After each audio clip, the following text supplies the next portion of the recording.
Welcome to Win TV. Boy, you were rocking and rolling there. What's How you happening? doing? I'm all right. How are you?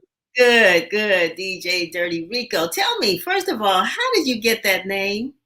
Long story short, James Funk from Rare Essence Proper Utensils, DJ James Funk. He actually gave me that one night when we were at the club on 1213 K Street. Uh, Funny story, but it's not it's not it's not short enough for me to tell on the show. So yeah, James Funk gave me the name. And it just came off. So it was crazy. It was great.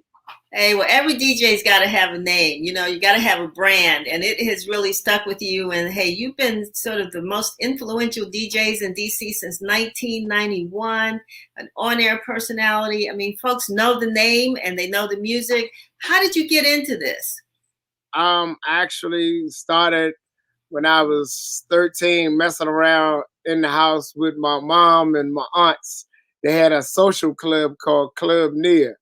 And I was actually the DJ that they would have whenever they had the little events at the house. Whenever they threw a little something at the house, I was DJing. All the other kids had to go to bed, and I was the only one still up as a youngster, but because I was DJing. And God bless my dad, Rusty. Used to be DJ Rusty. He got me into my first club spot when I was 18. That's amazing. That's amazing. Well, I don't want to ask you how old you are now and how many years that's been. I can ask you how many years that's been. How long has it been? I'm 51 great and feeling good. I'll be 51 come August, so I'm all right with it. There's no shame in that. I'm proud of that. Right now, you better be proud of how old you are, especially if you're above the dirt. You better be happy about it. No question. No question. So, I mean, this is Black Music Month. Right. Mm-hmm. And so what is it that makes this month special for you? I get to showcase a whole lot of different genres of music to people. A lot of people that don't know about jazz music, I play a little bit of it. A lot of people don't know about certain flavor of R&B music, I play it. A lot of people that probably have never experienced a live go-go band, I get to showcase my own music, go-go music, and give it to the people. And it's just like there's so many other different genres of music that Black people actually perform, and a lot of people aren't aware of it. A lot of people might not think a Black person would sing classical music, unless they see it on the TV or opera music, unless they go somewhere and it's an opera singer somewhere doing the national anthem, and he or she happens to be a Black person. But it's like we are engaged in so many reggae music.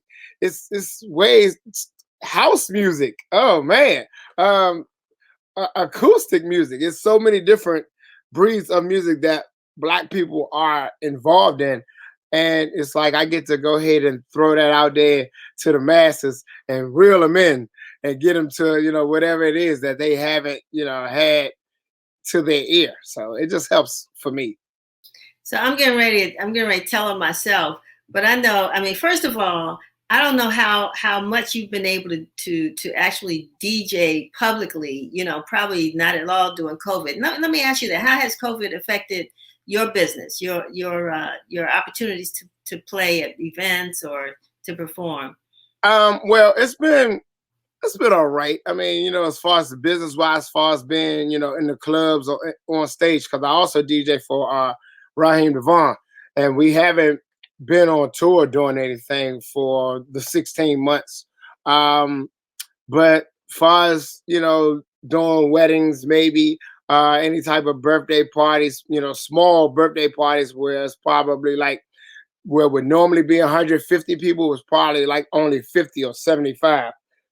Wedding receptions were knocked down to small strength of numbers. But it's been okay because we also a lot of DJs, we've been doing things on social media. We've been on Twitch. It's a gamers app that everybody has jumped to, and a lot of DJs, DJ Easy, DJ Mix, DJ Gemini, DJ Frisco, mad DJs. It's like crazy.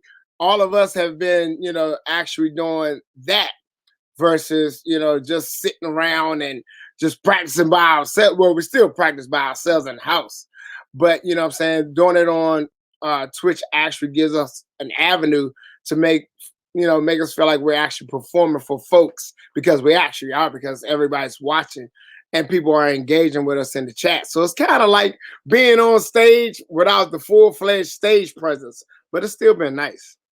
So going back to the embarrassing question for me, but I go to when I'm at events and there are DJs, our crowd always seems to ask for the same 2 or 3 songs so that we can get out there and do the what are the songs? What are the dances, Shevry? The line dances. You know what they are, right? And it's just there's one or two of them. And all of a sudden, everybody, all the folks get up and start dancing. I mean, that's this generation. What's the music that, let's say, the younger generation asks for? I mean, what gets them up? Because do they dance? And what gets them up and moving? They dance a little bit. Not like us, right? not like the 35 and older would, but they dance a little bit. They got their own little dance crazes. I mean, it's a lot of dances that happen to hit TikTok. A lot of music happens to hit TikTok from the younger generation, and I'm not mad at it.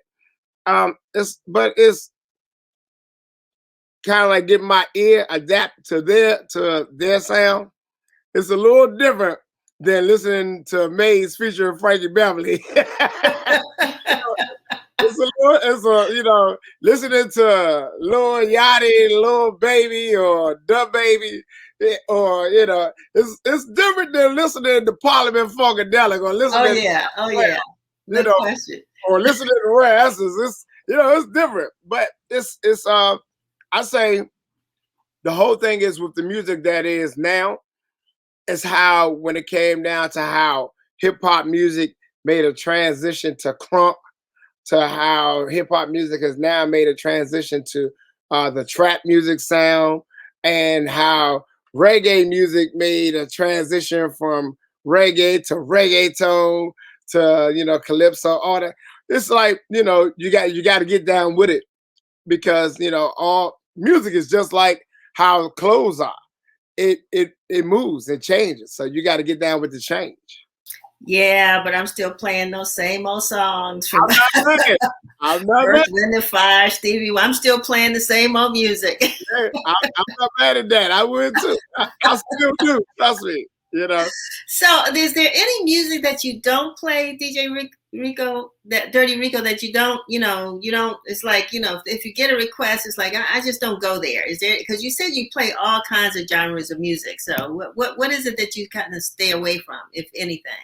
It's nothing that I try to stay away from. Okay. I can do country music. I can do gospel music. I can do jazz music. I can do all R&B. I can do all reggae. I can do, if I had to, I could, do folk music. So to me, it doesn't matter. I can change it up. It's like when it comes down to being, a DJ that loves music, you got to be able to go with how the room is set.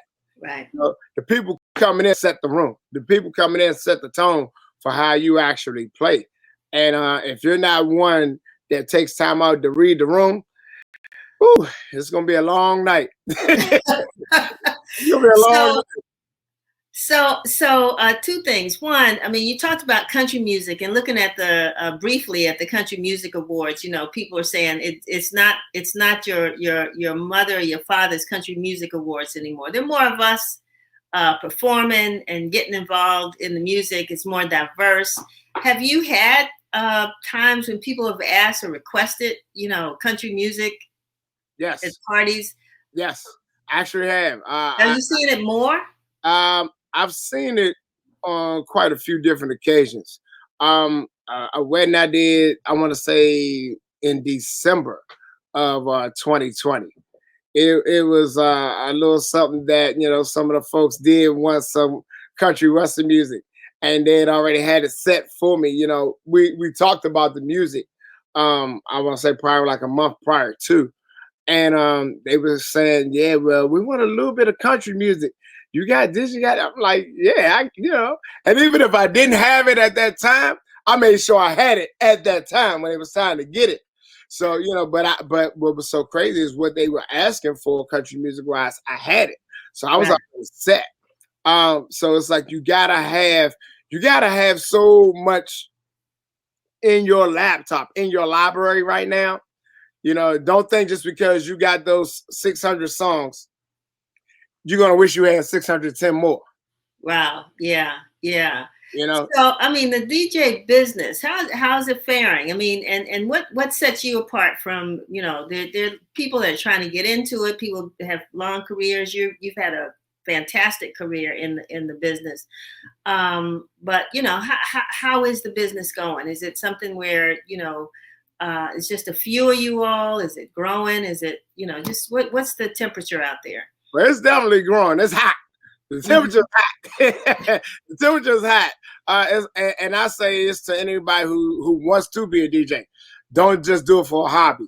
It's not a hobby for me. It's never been a hobby for me. It's something that I actually chose as a career. It's something that I love as a career. It's something that I love to do.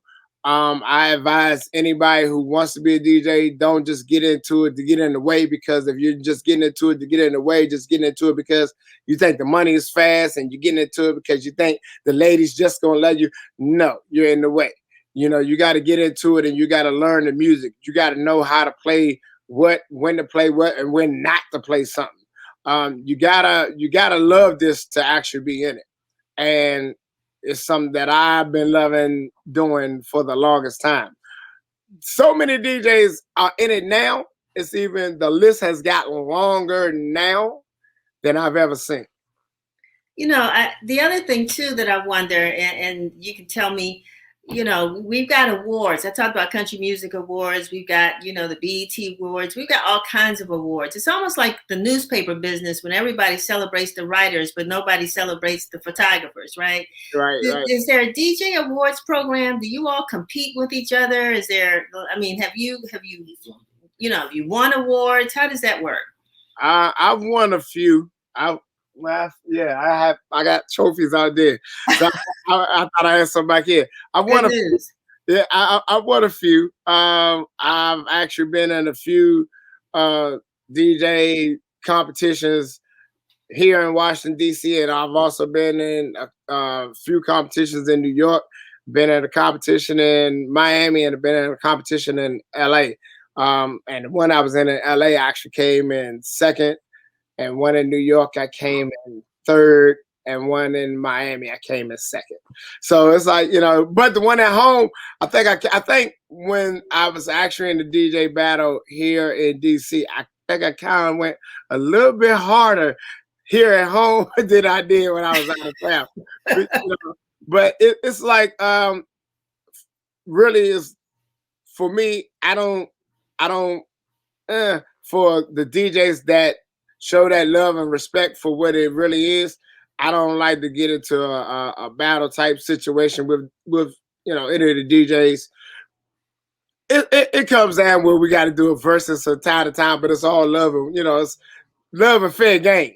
Right. But you have some that sometimes you got to get that slap on the wrist too.